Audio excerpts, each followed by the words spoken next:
I'm Archbishop Mark Coleridge, and you are watching Q&A, question and answer for the Catholic leader.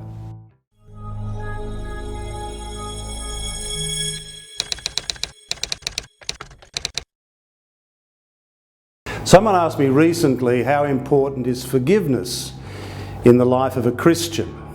And my reply then, as it is to you now, is to say, well, forgiveness isn't just an important part of the Christian life.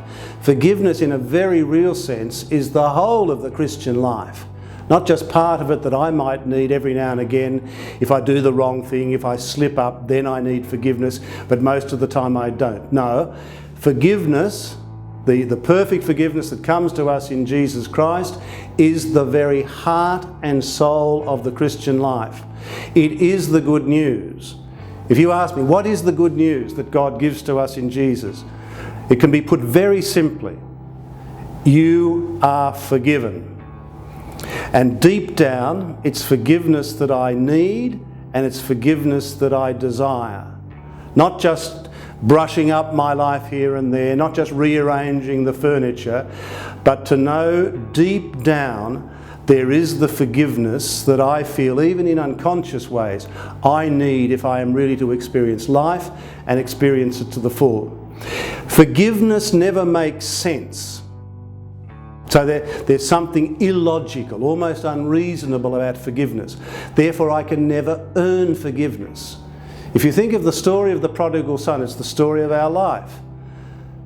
The younger boy who has run off with the money, ended up in the pigsty, decides to come home because at least there he can get a feed.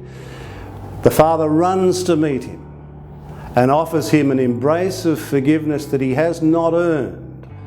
The boy is wanting to say, I'm going to earn your love, and the father says, you don't have to earn it. You are forgiven. Why? Not because you've earned it, but because you are my son, because you are my daughter. So it's not just a matter of forgiveness being the whole of the Christian life.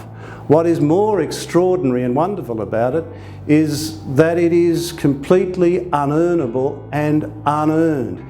You don't have to earn it, you simply have to accept the gift.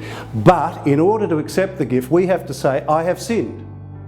Not just slipped up, not just made a mistake, I have sinned. If I don't say that, I don't really see the need for forgiveness. I might see a need for something else, but not forgiveness. So when we talk forgiveness, we are talking the whole of the Christian life. And that's why the sacrament of forgiveness, sometimes we call it the sacrament of reconciliation or the sacrament of penance. I actually think a better name for it might be the sacrament of mercy. But whatever we call it, that's why it is such a gift.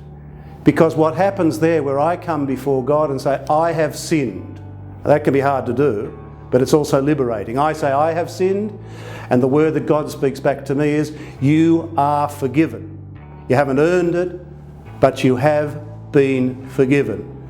In that moment, I experience a kind of liberation.